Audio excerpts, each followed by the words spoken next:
kitabu cha vizazi vya Adamu.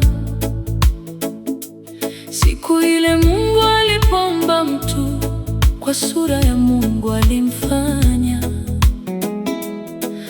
Mwanamume na mwanamke aliwaumba, akawabariki, akawaita jina la Adamu.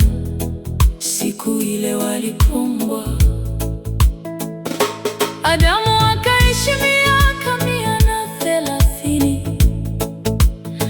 akazaa mwana kwa sura yake, kwa mfano wake, akamwita jina lake Seti.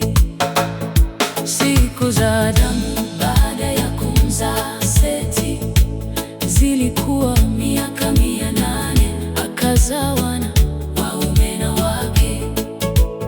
Siku zote za Adamu alizoishi ni miaka 930, naye akafa. Seti akaishi miaka 105, akamzaa Enoshi. Seti akaishi baada ya kumzaa Enoshi miaka 807, akazaa wana waume na wake. Siku zote za Seti ni miaka 912, akafa. Enoshi akaishi miaka 90, akamzaa Kenani.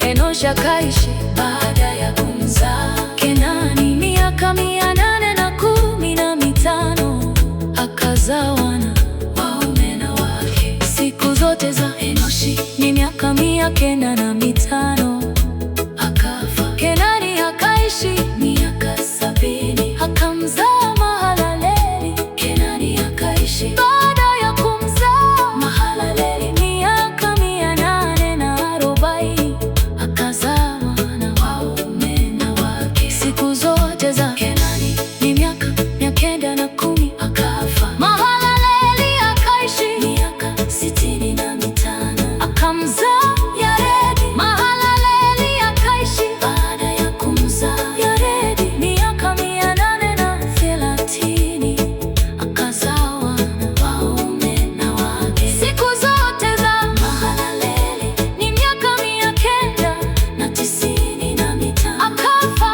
Yaredi akaishi miaka 162, akamzaa Henoko. Yaredi akaishi baada ya kumzaa Henoko miaka 800, akazaa wana waume na wake. Siku zote za Yaredi ni miaka 962, akafa. Henoko akaishi miaka 65, akamzaa Metusela. Henoko akaenda pamoja na Mungu baada ya kumzaa Metusela miaka 300, akazaa wana waume na wake. Siku zote za Henoko ni miaka 365. Henoko akaenda pamoja na Mungu, naye akatoweka, maana Mungu alimtwaa.